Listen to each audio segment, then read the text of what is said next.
All right, we're gonna start up here at your 20-pound propane tank that is underneath this protective cover to keep the elements off of it. It's got a quick release hatch up here that you can unscrew this nut here, and then this flap will open to let you get into your propane tank. It has an even flow regulator on it that's gonna draw the propane tank from the tank and fill your camper. It does have a wing nut back here that will keep this on there so you don't have to worry about it blowing off. And when you're done using it, you can unscrew this and then tighten it down, and that'll keep that door closed. Recommended that this stays on it if you're going to be using the camper, because this will keep all the weather and all the elements and all the dirt and stuff from getting to your propane tank. Up here you've got your motorized tongue jack. It's got a light switch here for hooking and unhooking in the dark. This is your down button, that'll lower the jack, and this is your up button, it'll raise the jack. The motor will engage and you'll hear it. Up here you've got a silicone cover that's going to go to the manual crank handle in case for whatever reason the motor in your tongue jack ceases to work. There is a manual crank handle in the side compartment. It does have a 7-way connector with the holder back here. For when you're not using the camper, you can put the 7-way back here and it'll hold that just nicely. It's got your chains for hooking up when you're towing. For the propane tank, for the LP cover, it does have a bungee cord that can go underneath. There's 2 flaps at the very bottom of this that have holes. There's one on this side and there's one on the adjacent side. Those can, the bungee cord can go under and connect to this to keep this on, but it does have that wing nut. You do have your battery here underneath the battery box. This is also weather resistant. That'll keep the weather off of your battery and all the cords that are connected to it. Over here you have your battery disconnect. It's in the on position right now, which means it's going to be drawn from the battery. When you flip it to the off position, that'll cut the power from the battery to the camper so you don't drain your battery when it's not in use.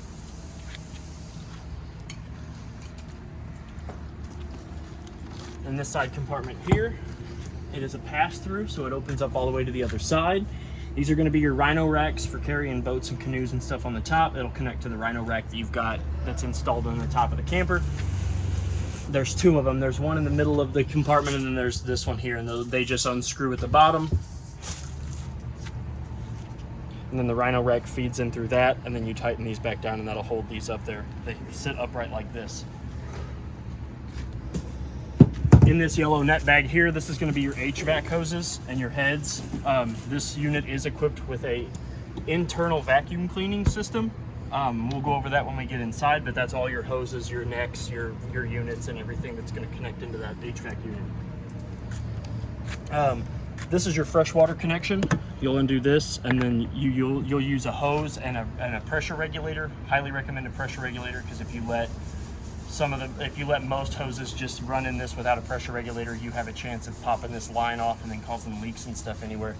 I recommend using a pressure regulator on every fitting that can go on these, because if not, the PSI from the standard hoses can pop a line.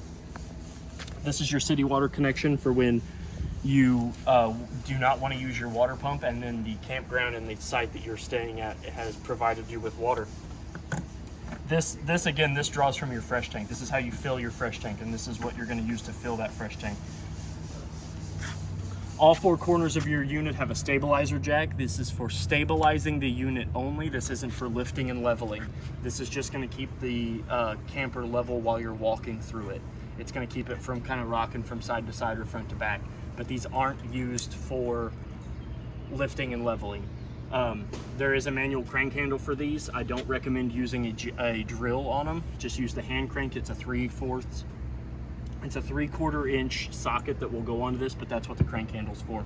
The crank handles are on the other side, so when we get to the other side compartment, I'll show you those. The freshwater drain point is this white cap down here. When you're ready to drain your freshwater tank, you'll unscrew this cap and it'll just flow freely. When you're done, you screw the cap back on, and then that's where that cap will stay. If you decide that you want to take the cap off and store it somewhere while it's draining, usually the best place is going to be where the hot water heater is at. We'll come over here. These are all 4 of your tires on this thing have been torqued to spec, which is 100 foot-pounds, and they've all been checked, and the PSI in them is anywhere between 47 and 50. It is recommended 50, but anything 45 and higher anything 45 to 50 is going to be okay. You do have a tire pressure monitoring system that I will go over with as well, but we'll do that when we go inside and I can show you the unit. This is going to be your sewer outlet connection. This is where you're going to hook your sewer disposal hose up to. It'll sit on there and spin, and it'll lock onto these 4 little tabs here. Your valves for it are as follows. This is going to be for your gray tank. This is going to be for your bathroom shower, your bathroom sink, and your kitchen sink. Right now they're in the open position, which means that the metal rod is fully extended. In order to close them, you just push them all the way in, and then they push in. There's a little bit of metal rod exposed, but they're almost flush. Your black tank is the same way. This is going to be for your toilet water. These are your low water drain points. The white one is your cold water, the red one is your hot water. Whenever you decide that you want to drain the camper or winterize, that's what these are used for. These are used for draining all the water out of the unit entirely. Right here, this is your black tank flush. This is what you're going to use to clean out your black tank. You want to use this when your black tank is empty and the valve is open. You don't want to use this when it's full or the valve is closed. You'll attach your hose and regulator to this, and then you'll turn your water on, and that will spin the aerators and produce water, and that'll clean out the sides and the bottoms of your black tank. This is your outside cable satellite hookup. If the park that you are staying at or the campground that you're staying at has provided cable or satellite, you'll run the coax cable from that port to this port, and then the inside of your camper will be provided with cable and or satellite. This is your 30 amp shore cord. It's a 30 amp 50-foot shore cord. In order to unplug it, you're gonna unscrew the nut. That's gonna come all the way out. You're gonna start seeing threads. Once it gets loose and it backs all the way out to the power cord, you can give this a quarter of a turn and it will pull out, and that will allow you to unplug your unit. You reverse that to plug it in. You'll have this nut all the way back against this backing plate.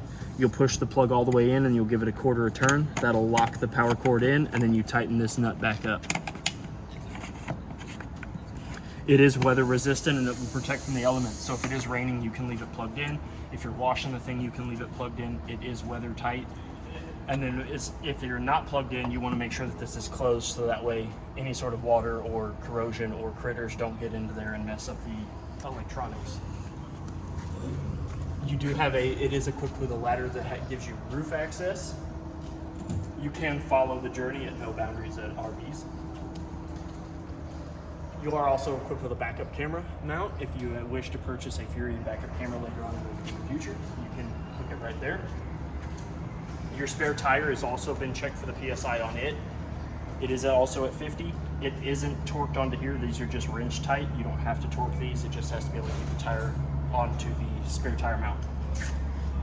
This is your furnace duct. This is going to be your intake. This is going to be your exhaust. Air's going to go in here. Air's going to come out here. When the air come out here, it is going to be hot.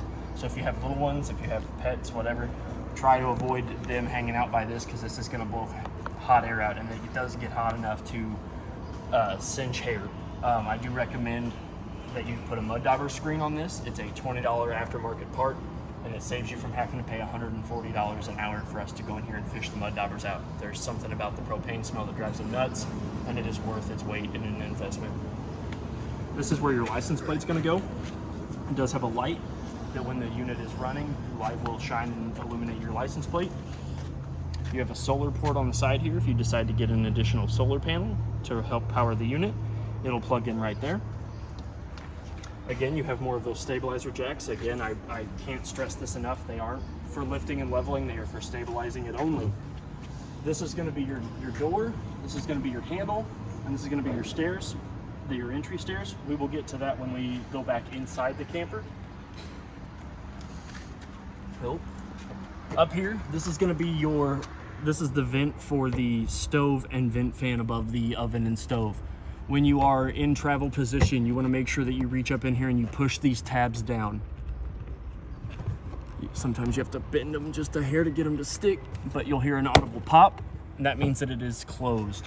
When you are traveling down the road, you want to make sure that this is closed, because there are 2 small plastic tabs that are keeping this inside this hood, and if you were to leave this open while you're traveling and air was to get in there, it could rip that out. When you want to use your vent fan, you want to make sure that they are open, because if it is not open when you go to operate your oven, your hood range, it is not going to let air escape, so you're not going to be doing nothing besides just blowing air into the camper itself. You do have a GFCI protected 110 outlet on the outside if you want to plug in any sort of outside entertainment. You do have an outside sprayer porch to spray off said outside entertainment if it gets nasty or muddy, or to spray off your pets, your dogs, your kids, your spouse, your toys, whatever it is that you've got that you're wanting to clean off before they enter the camper. Here you have your Suburban hot water heater. It is electric start, but it runs off propane.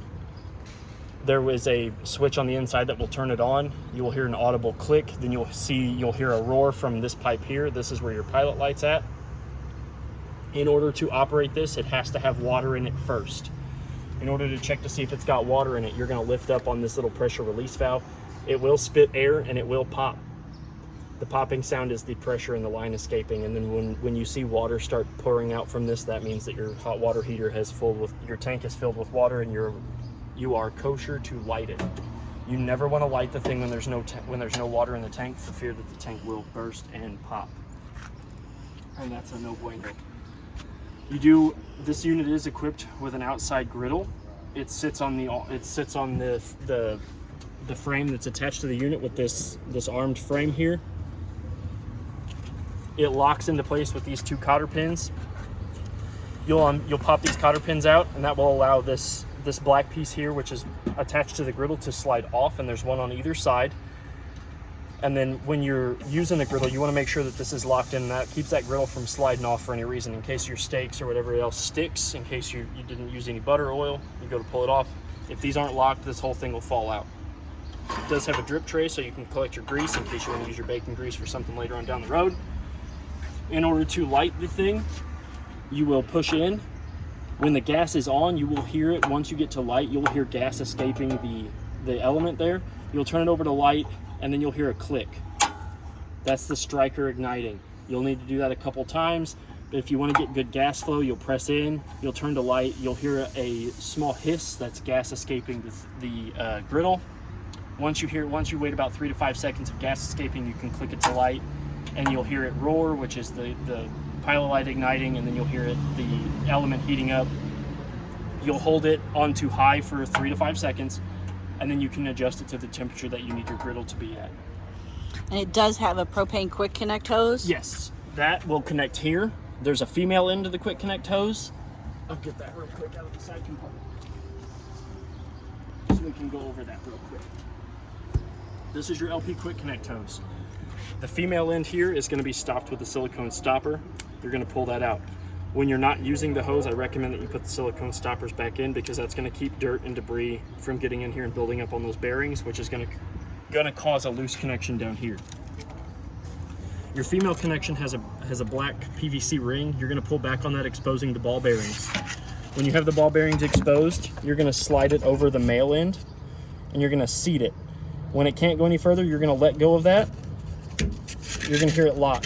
That means you've got a secure connection. When this black PVC ring is pushed all the way this way, you're going to have it locked, and it's a secure connection. The male end also has a stopper on it, which is this silicone thing here. You're going to pull that off. That's going to expose the male end, and it's the same female quick connect on the end of your unit. You're going to pull back on that, exposing the ball bearings. You're going to slide your male end past the flared base, past the ball bearings. You're going to let go, and that's going to lock that into place. This valve here is your on and off valve. When it's in the perpendicular position like this, that means that there is no gas flow to your outside LP quick connect. You're going to turn it parallel with this quick connect pipe, and that's going to allow gas to flow from the tanks all the way through this black line all the way to your LP quick connect, which is going to allow you to have gas access to your griddle. When you're not using it, I recommend, it is always recommended that you close this. You never want to leave it open, or else you're going to run the risk of an LP leak, and you're going to drain your LP tanks. To undo the quick connect, you're going to pull back, you're going to expose the ball bearings, and you're going to pull this off. I highly recommend that you always use these silicone stoppers. If you don't, like I said, you can get debris, dirt, dust, all kinds of stuff in that, and that's going to cause a weak connection. When this isn't in use, I keep all of this stuff in this side compartment here. It fits all rather nicely. You do have a polycarbonate countertop that also sits nicely. It seats on the frame, and then it's got a swing out leg for stability. That's going to be where you can serve all of your stuff when you're done, or your prep area. And again, keep your snacks and beverages. Yep, while you're grilling or whatever it is that you want to do. It's recommended that you always make sure that this stabilizer leg is down, or else it's going to get real floppy. But like I said, all of that comes off. The griddle attaches from the frame. The frame then folds in. You push up on these metal arms and the frame swings in, and then you can pull this off and everything will store nice and neat in this front compartment here, which is also where your sprayer hose is at. Your sprayer hose will connect to that port. There are two tabs here and here, which will slide into 2 holes on that quick connect port, and then you'll turn this base, and that will lock that in. And if you have your water pump on or you're connected to city water, as soon as this makes contact and locks into place, if you've got this pressed, water's going to come out. So if you don't want to get sprayed, or you don't want somebody to spray somebody, always make sure that you're not engaging the sprayer or whatever else is attached to that while you're locking this into place. These are your manual crank handles. This is going to be that 3/4 inch socket crank handle that's going to raise and lower your stabilizer jacks. Again, it's recommended that you don't use the drill on these. You're going to want to use this because these are just scissor jacks, and if you use a drill and you run those too fast, you run the risk of cross-threading those threaded rods that support that jack, and then that's going to be no bueno. And this is going to be your manual tongue jack crank. If the motor in your tongue jack was to ever give out, you can stick this down in there in that silicone stopper, and this will operate and raise and lower your tongue jack. And all of your griddle, all of your sprayer, all of your crank handles, all of your Rhino equipment, they all store nice and neat in this, and there's no cramp. We'll go inside the unit now, and we'll go over all of its features. To operate the door, you'll just pull back on the handle. It is a friction door, so if you just push it, it will stay. The stairs, if you're using the camper, the stairs can come out. If you're going into travel mode, you want to lift up on the stairs. You want to get them to about shoulder height. Grab a hold of this black handle here for ease of access. In order to lock the stairs, you're going to want to make sure that the door is open all the way first. If not, it'll catch on the side of this door here. There's a blue lever here. You'll pull back on the lever, which is spring loaded, which will engage the locking mechanism. And then there will be a white polycarbonate piece of plastic that will keep that lock engaged. One important bit about the stairs is wherever you're at, when you go to drop the stairs down, you want to make sure, using these 18-point holes here, that you get these stairs level and they are flush against the threshold. See how there's not much room there? The less amount of room you have in here, the better, because if this is raised up any, or if your stairs aren't level, it'll do damage to the bottom of your door here. Once your stairs are level, you'll also know that your stairs are pretty level by when you walk on them and you don't feel any give. When we come in the camper, you'll notice that you have a fire extinguisher right here by the door in case something gets hairy. Up here on the top wall, you have one of 2 of your control panels. This is going to be the control panel that's going to give you all of your lights and your awnings and your slides. So here, we'll start here. This is your interior light. It has 2 functions. It's on and off. On's going to turn off. On is going to turn on all of your little interior dome lights, which are also all manual. I'm only going to go over one of them, but they all have a button in the center of them that will allow you to manually turn them off or on. They do have to be in the on position for this switch to turn them on and off. So if you have one that is not coming on when you turn this on, I would go and I would hit that center button, and then most likely it's going to come on. This is going to be your porch light. There's a light that is just outside. It is right up here. This button actually has 3 functions. It's got the neutral in the middle, which is off. It's got a white light up top. And then if you turn it down, it turns into an amber light. So it is a 3-button switch. So in the neutral position, it'll be off. Your awning LEDs is a red translucent switch, and when it is on, it illuminates, and that will run the LED strip that runs underneath your awning. This is your slide room in and out. The sitting area is a slide, so when you're not using the camper, and if it's in travel position, you're going to turn this, you're going to hit this button, and that's going to bring that slide all the way in. You'll hear it grind, and you'll hear the motors engage, and then that slide will come all the way in, and then the base of the couch should jut up right next to the island. When you run it out, out is going to push the slide out. You're going to see it, and it's gonna go all the way to the wall, and the trim around the edge of the slide will give you about an inch and a half of space in between the wall of the camper and the trim, and then you know that your camper slide is all the way out. This is your awning. This is going to extend your awning, which do I have just the door all the way open? No. Okay. So we can run the awning out just a little bit, and I'll show you what I mean. So if we hit extend, that's going to roll the awning out. We're going to go over some of the stuff on the awning because the awning is one of the most expensive parts to repair on this thing. Not going to run it all the way out. I'm just going to run it just enough so I can show you the features of it. When you do run it all the way out, the tube that holds the vinyl, it's going to have a little drop down piece that's going to be your weather guard. That's going to keep the rain from coming in, and it's going to keep it from, it's going to give you a little bit of a shadow underneath. That's going to hang directly below where the canvas goes into the tube. So you're going to have a little hang down piece, and you want that vertical. Both of the arms have a pinch point down here where that nut is at, that bolt and nut. You're going to unscrew that, and then you can swivel that. That's a pivot point. You can bring those down or up, and then that's going to give you access to pivot your awning to one side or the other, depending on whether or not you want a little bit more shade. If you want to get the rain off of it, you can pivot one, and then it'll tip it down a little bit, and then that'll let the rain run off the low end. Or you can pinch both of those points down, and it'll give you a bit of like a steeper slope on your awning, so that way you can keep the sun out. When you're not using the awning, it is recommended that you retract it all the way back up to the camper. It isn't something you want to leave out. The wind can damage it. It's not good to just leave it out when you're not using the camper. If you're not using it, it is always recommended that you put the awning back in. It takes a few seconds for it to retract all the way to the wall. The arms will come flush against the side of the unit, and then you know your awning is all the way extended. This button here, this lone switch, it is in the on position. That turns on the LED strip that is on the cap of the unit. It's hard to see in daytime, so I'm going to touch on it briefly. It does run an orange LED strip at the top of the cap. Turn it off, and then the LED strip goes off.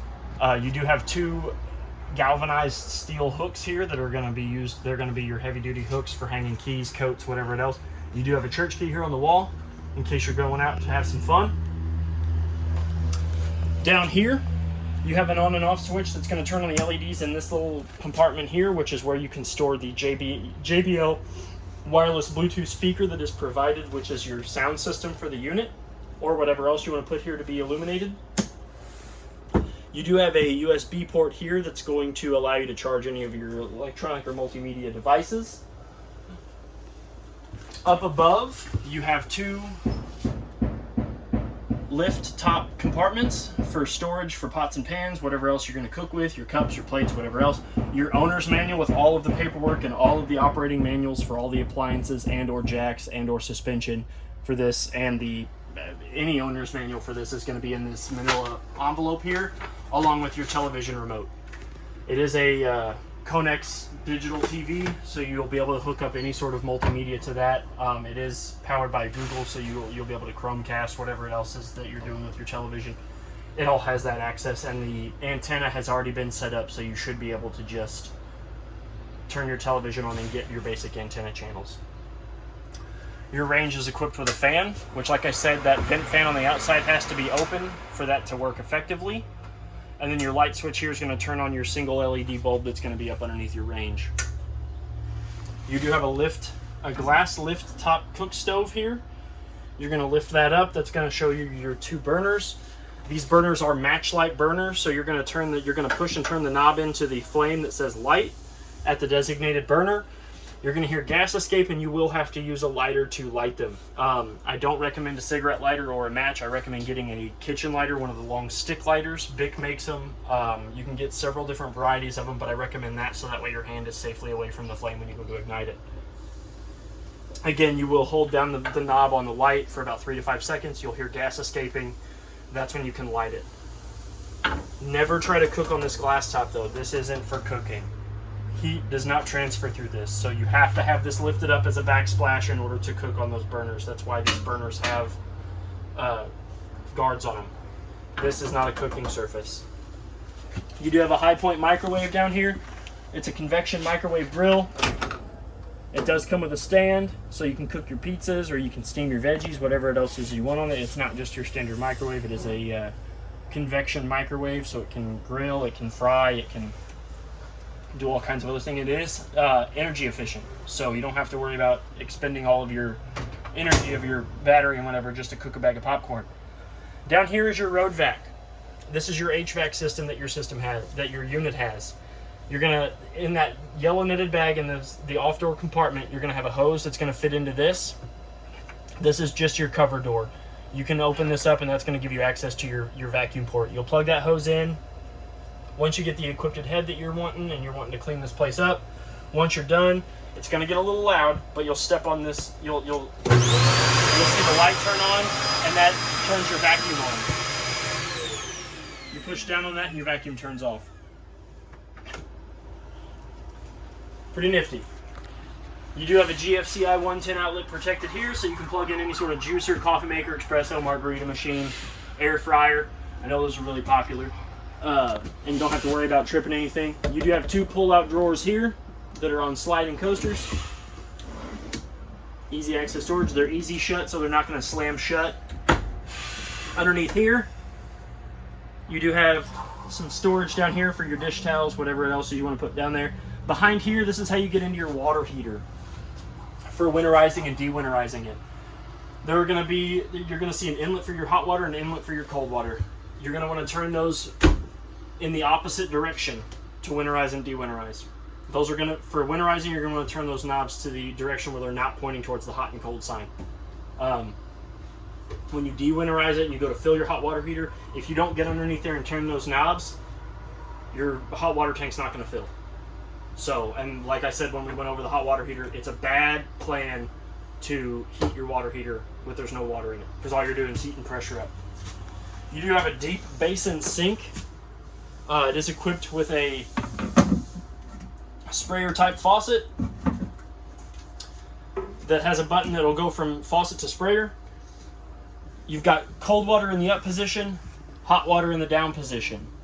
To draw water from the faucet, you're going to turn this knob out, and that's going to draw water from the faucet. That's the only way you're going to draw water from the faucet. This doesn't turn your water off and on. It does have a galvanized neck, so you can kind of get down there and spray your veggies, spray your dishes off, spray your dog, spray your spouse, spray your kids. Spray your friends. It does have a drain stopper. Don't worry, the cabinets, the edge of these cabinets, this is designed as intended. They're not damaged. They are just designed to look off-road and weathered. I like them. Yeah, I think they're cool. This is your inverter. This is the control panel for your inverter. It is currently off because the inverter is not needed right now. In order to turn it on, once you get another battery installed into it, which is optional, you don't have to use this. Once you get another battery hooked up to this, you can hit the unit button and that will turn your inverter on. That will take your two batteries and turn them into 110. That way you can run your refrigerator and more 110 outlets. You don't have to worry about it draining your battery if you want to plug in a crock pot. It says it on the refrigerator, a crock pot, a hair blow dryer, computer, entertainment, curling iron, an oscillating fan. You don't have to worry about ever running out of electricity if you decide to go that route later in the future. You do have another 110 outlet down here. One thing I forgot to mention when we walked in was your furnace is that black cage right there. That's going to be where your hot air comes out of your furnace at, because it is on the opposite side of the unit as the furnace on the outside of the wall there. So your hot air is going to come out of this. You do have ample closet storage here. You have 3 tiered shelves along with a coat rack that has a hanger rod in there. You do have a safe. Where'd I go with the keys for this thing? In my pocket. Yeah. That safe back there. This Bauer key, the gray key on your key ring, that's what's going to operate your safe. It's also going to operate all of your side compartment locks too. That's going to be the key that you're going to use for all your compartment locks and that safe. Currently what is in that safe right now is your JBL Bluetooth speaker. It looks, they call it the pill. It's a cylinder shaped JBL orange reddish speaker its box and its charger in there. I keep those in there so that way nothing happens to them before you get your unit. The other things that are in here is your Rhino rack, quick mount leg set, which has already been installed onto the unit. But this is going to have your tie downs for your canoes. This is going to be where your straps are at for that. They are in this box. And this is your tire pressure monitoring system. When you get here and you get your unit, I will show you how to operate this. The instruction manual, the car mount, and the charging cord for this to plug into your vehicle are in this package, along with the instructions. There isn't an instruction manual, it's a QR code. You will have to have a smartphone with a camera on it that can scan that QR code, which will open up a video to show you how to operate this. But I will go over this with you when you get here. And it is all kept right inside of here. We'll go ahead and go into the bathroom before we get to the rest of the camper, because this is where your other control panel's at. Inside the bathroom, you do have a Max Air vent fan. It's got 4 modes. You got fan on. In order to open the vent, you're going to pull down on this black turn knob, and you're going to turn it, and that's going to manually open up your vent. Careful if you open this in the rain, because there is nothing keeping the rain from coming down and getting inside of your unit. But the fan has 4 modes, 1, 2, 3, and 4. And it just gets progressively faster and stronger with each second. And then you have an off button, which is going to turn that off entirely. When you're not using it, it is recommended that you close the vent, which it will close, and then you can lock that and it will stay shut. You do have a shower miser on your shower, which is going to, when you go to use your shower, you can flip this down, and any excess water that your shower is not using is going to go back into your tank. Important note on the shower miser. If you are connected to city water and you use your shower miser, the excess water will flow into your fresh tank, so keep in mind that your fresh tank does have a limit. It is a 30-gallon fresh tank. It will overfill and you will get water coming out of your fresh tank. So if you're going to connect to city water, it's really recommended that you don't use that shower miser, because it's going to be an out of sight, out of mind thing. You're going to flip that on, your fresh tank's going to fill, and you're going to wonder, why do I got water coming out of my fresh tank? Over here, this is your bathroom light. It's going to turn on your single push button dome light in the bathroom. Again, they all have that manual push button in the center that'll turn them off and on, other than the switch. These are your heated holding tank systems. You've got one for your fresh, one for your gray, and one for your black. In case you're taking this thing somewhere where it gets real cold, this does not heat your water to a hot water standpoint. This only keeps it above freezing. This does not get it above, it keeps it at above 32. It is not a substitute for your hot water heater. This is the main brain of your unit. This is your control panel that's going to show you the battery level. If you hit this button, it's going to show you good. It's going to show you full. That means that your battery is good, but it is also plugged in. Anytime you have your shore cord connected to it, it is going to read full. Your fresh tank right now, I've left some water in it so I could show you the water pump and all that stuff. Right now it's going to show you empty, 1/3, 2/3 full. Right now it's at 1/3. Black tank is going to show empty, and gray tank is also going to show empty. Your gray tank, again, is your kitchen sink, your shower, and your bathroom sink. Black is going to be your wastewater. That's going to be your toilet water. This is your water heater button. You're going to flip this on when you want to activate your hot water heater. You're going to flip this on. You're going to hear a couple clicking coming from your hot water heater. That's your pilot light starting to ignite. Once you have this all the way on, this is going to turn, a bright light is going to come on underneath that switch. You're going to hear it click, then you're going to hear it roaring from the outside. That means that your pilot light's on and it's heating your hot water tank. Again, make sure that there's water in your tank before you turn this button on. This button right here is going to power your water pump. You're going to flip that on. From over in the sleeping area, you're going to hear a roar. You're going to hear a slight roar. It'll stop once pressure builds up in the system. You can turn this off, and that's going to shut your pump off. This is your solar power controller. This is going to tell you what level your battery's at, what your solar on top is drawing, and what your battery's voltage is putting out for the converter. This is going to be where that all happens. You do have a 2-valve style toilet. If you push your foot halfway down, it's going to fill the bowl. If you floor it, it's going to empty it into the black tank. You do have a bathroom sink here, hot on the left, cold on the right. Storage down here. This panel here is going to let you get into the pipes underneath, and you also have a 110 outlet down below that's also GFCI protected. You do have a stopper and a medicine cabinet. The shower is also hot on the left, cold on the right. Again, with that shower miser system is the silver knob down there on the bottom. You do have a stop button up on the handle in case you want to conserve water. You flip that, water will stop coming out of the head. We'll make our way over to the sitting area / TV area. You do have a fold-out table here. I say fold out, but it extends and makes it much larger. It can be a coffee table in this position, or you can pull this up and it will lock into place. It is secured to the couch by this strap here and this buckle. Your arms on your couch are movable, so if you decide you don't want those, you can move them. You do have ample above head storage. This is all one big compartment with 3 compartment lids, so if you want to fit something real big up there, you can. Wouldn't be a bad spot for fishing poles. Your bar stools here are also secured with a strap and buckle, so that way when you're in travel position, I recommend that you do buckle these and that table in. If not, they're going to be all over the place, especially if you're taking this thing off-road. All of your windows are equipped with the pull and push shades. Pull them down and they'll stay anywhere you want them. You want half window, you got half window. You want them all the way up, push them all the way up. They'll stay exactly where you want them to be. You do have 2 bedside storages with hanger rods.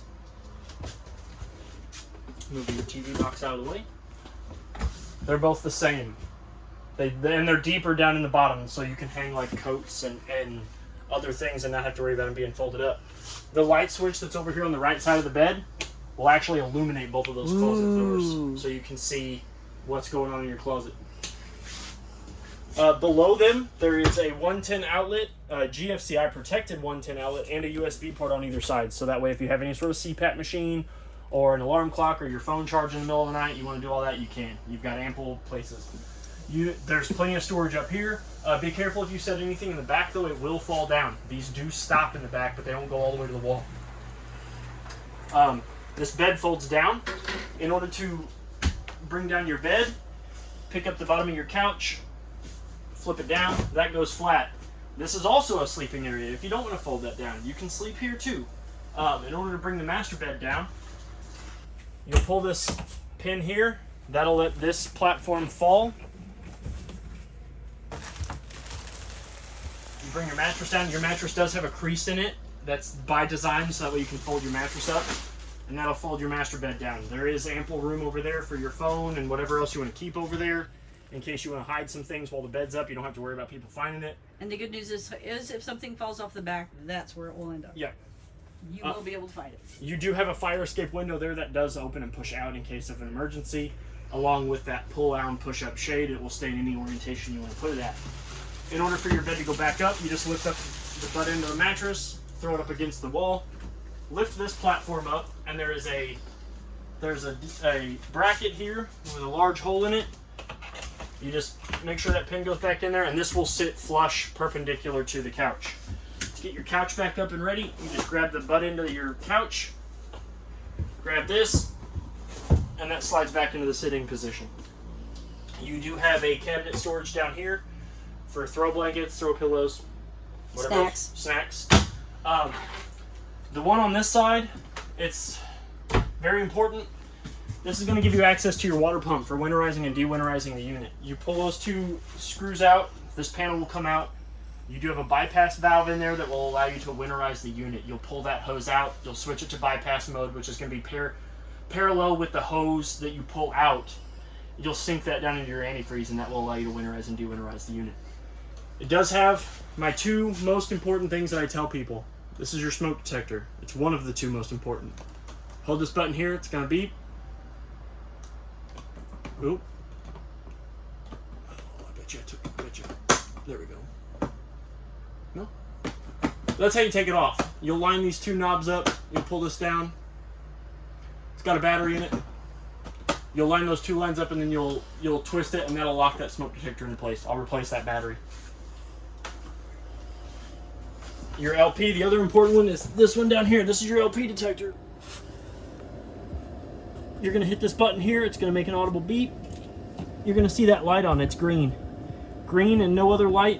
That's good. That means that there's no leaking gas or no carbon monoxide in your unit. If that ever flashes green, there is a brief description on this in the fine print that'll tell you how to read those lights. A solid green light means everything's good. It means everything's kosher, everything's solid, everything's good. You don't have to worry about loose gas. The last thing before we end this video, well, one of two last things. We're going to go over the air conditioner and then the TV. This is your TV. It is wall mounted. You want to make sure that if you're going to move it out, you're going to want to pull this strap off because that strap is your travel position. But you can pull this arm out and that will swivel your TV. Your TV right now has an antenna booster button, which is this green light right here. I don't know if you can see it on this side. That's your antenna booster. If that green light is on, you're not going to draw cable and satellite from the park or campground or whatever else you're at. To turn it off, you flip that off. When the green light goes off, you're going to be able to get satellite and cable, but no antenna. You get one or the other, not either or. When it's on, that means you can get the antenna channels. We do that so we can test to make sure the TV reception is good. It does have 2 feet on the back to make sure that this thing does not go into the wall all the way. And then once you're done with that, you'll grab your strap. This will come across the front of the TV. You can buckle it back in, and it's safe to be in travel position. Buckle up, it's time to go. And then we've got your Airxcel air conditioner. In order to engage it, you'll hit the rectangle button. That'll backlight the screen. It's got fan, which just is fan high and low, which is just going to turn the fan on. You've got cool high and low, which is going to keep the air conditioner running. Then you've got cool auto low and cool auto high, which is going to make it run till it reaches the desired temperature and then shut off. Right now I've got it set to 65, but it can go as low as 33 and it can go as high as 99. Holy cow. That's also going to be how you turn your heat on. As you can tell, it takes a mere amount of seconds to turn your air conditioner on. You're going to hit this button again until it runs to the word heat, and then it'll say heat high and heat low, and that's going to increase that. And then you can click this button again until it says off, and then everything will shut off. It will take a few seconds to shut off because it has to go down into a cool down cycle.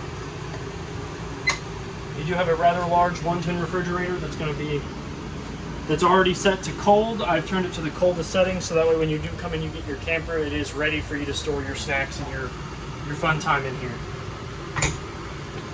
In order to open the fridge and freezer, there's a button that you press on the door handle, and there's one up underneath the freezer door. You have to press those in order to open it, and your freezer is already getting cold. You can see frost on it. Like I said, I've turned it on to the max, so that way you're ready to go.